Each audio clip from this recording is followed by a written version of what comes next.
Alright, what's good YouTube? It's your boy Money Mark J back with another video. 55 Gallon SPS update number 4. Before I start, I'd like to thank you guys for subscribing to my channel, rating my videos, commenting, suggestions, just even chatting back and forth, man. I do appreciate it. I do enjoy this hobby, and I do appreciate talking and trying to give help and suggestions and getting answers from other briefers out there. So thanks, keep subscribing, and keep the comments coming back and forth, and we'll get into the video. So as you guys can see, I made a couple of minor changes from the last video that I've done. Added some more live rock, added about three more pieces. The piece that I had in the middle here, I took that out, put that back in my 150 amp. Got a bigger bulk piece, which is right here, that's more porous, as you can see the holes in it, so it'll be good for sticking corals in it and all that good stuff. But everything's been going good. I have the highlights on right now. It's like 10:38. Sorry for the late video, but I was trying to watch my Laker boys pull out a win, but we lost to the Chicago Bulls. Yeah, I'm a Laker fan, get at me. Any basketball fans out there? I do basketball too. But anyway, I guess I'm getting too old for it, so I got into reefing. But everything's been going good, you know what I'm saying? I did have one tragedy. I did lose a chromis, which I did expect. Chromises, especially the size that I have them at, as you can see right here, are they're pretty hard to keep sometimes. You just get some that are sick, that are weak, and you know, they just kind of just get sucked up with everything, and they're just not good strong fish. When they do get bigger, they are more hardier, but you know, at this stage that they're at, you know, I'm expecting a loss or two. But I did lose one, so you know, that is a bad thing, but I can easily buy another one. And that's why I started this tank out with chromises, because I was expecting, like I said, some losses. But one change that I did do, as you guys remember the other video, I was using some Chemi Pure Elite, and I had it in the filter sock at the bottom.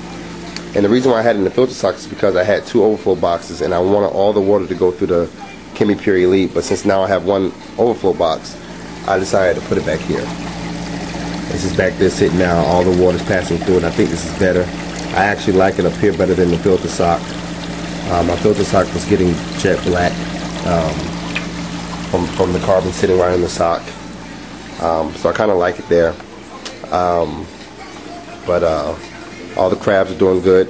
I did move my green brittle star, and maybe one night when you know, when I have the moonlights on, I'll show you how big he actually is. But that's his one of his arms right there, his tentacles. He's a big sucker, man. He's a big dude. But yeah, so let's get up underneath the tank and see what we got going on. All right. Yeah.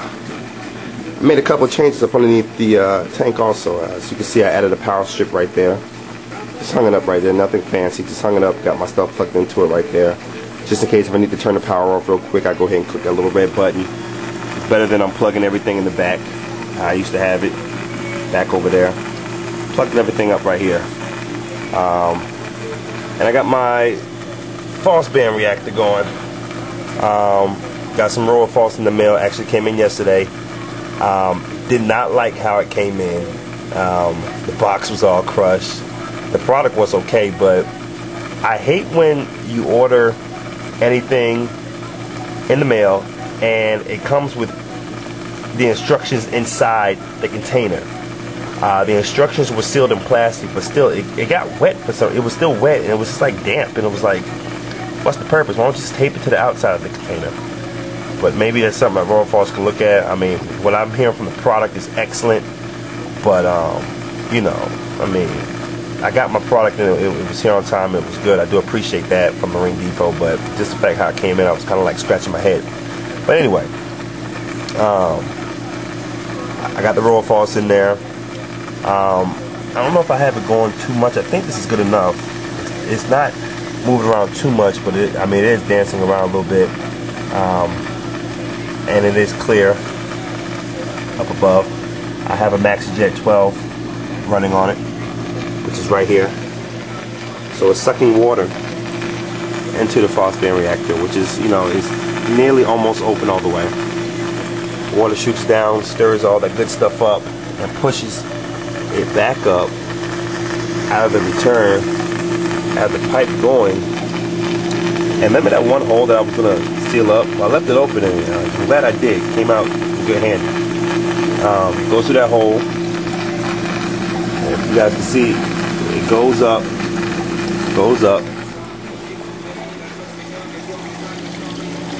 to right here. And I made brought this little J-tube, and it sits over the tank, and that's the water coming back from the Phosban Reactor. So the water's being pumped right back into the tank. And I have it right here in the corner, so it camouflages really good, and it's black, and you can't really see what's going on. So water's being pushed right back inside the tank. Now, you know, the water, you know, I might move that J-tube over here somewhere, so the water doesn't go right back into the overflow and go back through the same process. But I mean, the water's being pumped back to the tank regardless. So it's good. Guys, give me comments and let me know what you think about that. Should I move that J-tube somewhere else in the tank, or you think it's cool if I leave it right there? Let's see. I'm cool with it right there, but any comments, let me know. These are some of those snails I was telling you guys about, though. And I went to my local fish store today, and they told me that they could spend a lot of time outside the water, just leave them. And there he is, outside the water. They said they can last 24 hours outside the water, and they'll jump back in the tank when they're ready. As long as they don't sit on the sofa and watch TV with me, I'm good. You know what I mean? But so yeah, that's that.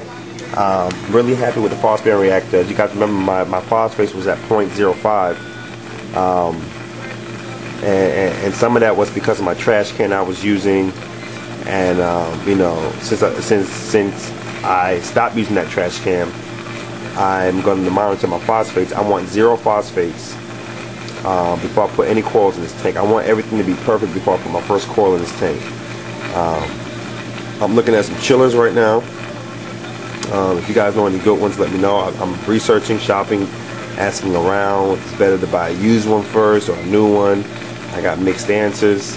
But if you guys know of any chillers where you can get them at a good price or a discount price, or you know if anybody's selling a chiller, let me know, man. I'm in the market looking like to buy soon.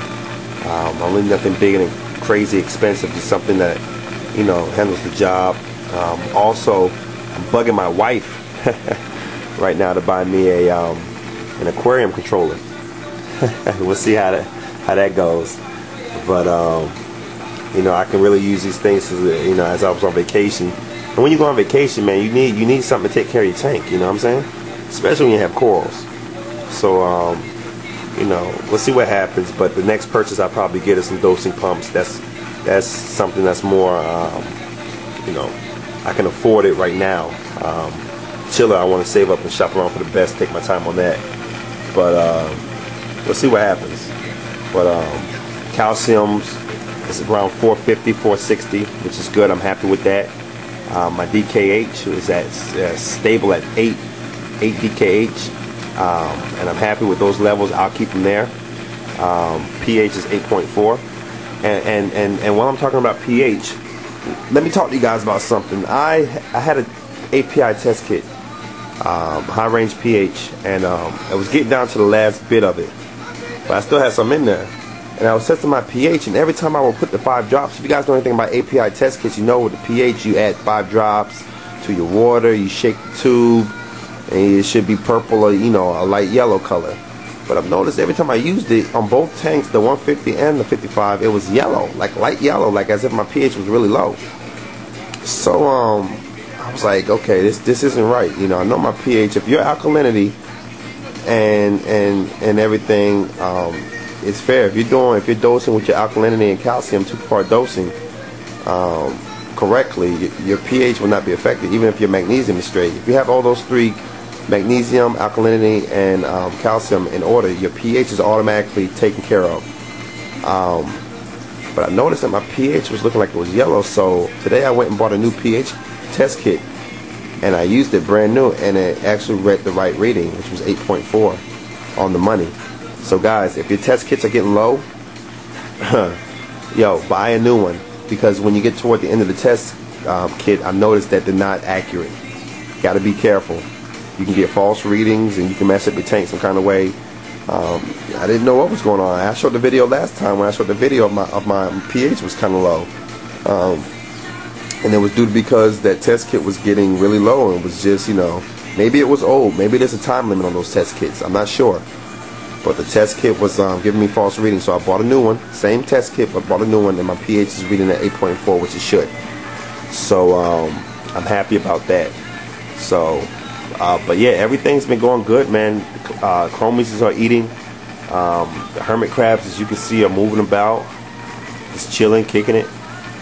During this stage right now with the tank, man, I'm just continually dosing, getting to know the tank more. Get to know your tank, guys, on a personal level.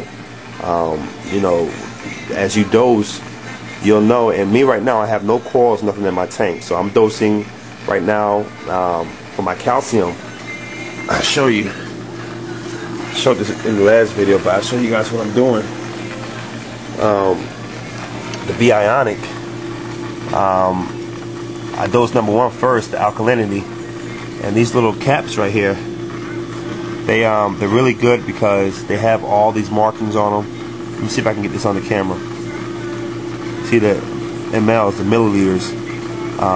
For my alkalinity, I'm dosing like right between 10 and 15, which is 13, and that's keeping my alkalinity consistently at 8 DKH. And I use the same cup for my the part 2 part, which is calcium. Because I cracked the other one. That one I'm still playing with, trying to read it, because I got my calcium going up to 450, 460. So I wanted to keep it at a certain basis. So right now I'm dosing it at 5 mLs right now. I'm still playing with it, trying to fine tune it. That's what I'm doing right now, fine tuning, getting to know my aquarium. So I don't want to overdo the calcium. So. And I also changed my salt today. I was buying instant ocean salt before for my 150. Been doing research, and I went to the reef crystals salt, which has a nice number of calcium and magnesium already inside the salt, plus other additives and all that other trace elements inside the salt. So make sure your salt too. Your salt will help you guys out with your levels of magnesium, calcium, and alkalinity. You won't have to dose as much when you do water changes. And I believe that's why people with SPS tanks do water changes on a regular, like a weekly basis or a bi-weekly basis, because that salt that they use has good trace elements in there, so you don't have to dose as much. Say for instance with magnesium. Some people don't even dose magnesium because of the fact that salt carries the correct levels of magnesium inside of it. So the only thing they do is do water changes, and that keeps their magnesium at a certain level. So the salt that you use, if you try to be cheap, I'm blessed. I got a 50-pound bag for like 15 bucks at my local fish shop. This is the Reef Crystals. Usually at one fish shop I went to, it was like close to like 35 bucks. So find you some good salt to use. If you keep trying to keep SPS corals, it'll help it'll help keep your levels. It will help you keep your levels more at a stable basis. Once you start doing water changes and dosing, you won't have to dose as much, I should say. You still have to dose, but not as much. So this is just a quick update of what's going on. The little corals that I do have in here, doing good. Regular polyps. You know what I'm saying? Pretty cool. I'm not really crazy about those anymore, but you guys can see. I don't know if this camera picks it up because of the blue light on it, but it's coralline all on this rock, and maybe I'll try to get the light settings on this camera work good so you guys can see the real corals, the real colors inside this tank. But anyway, protein skimmer real quick before I go. Protein skimmer is doing good, still skimming as you guys can see, and that's basically it. So next thing I'll probably be doing is getting some dosing pumps, looking on getting those. And next video I'll do will check my phosphate level, see where we're at, see if this stuff is really good or not. New York Stilo has a video about this, and it worked for him. So, but if you're trying to keep SPS corals, you want 0 phosphates in your tank. That's exactly what I'm aiming for. So, other than that, you guys have a good night, man. Enjoy your weekend. Be good. Comment, rate, subscribe, holler at your boy. You know what I'm saying? And y'all have a good one. All right. maybe next videos I'll show you guys how to test my water. I have a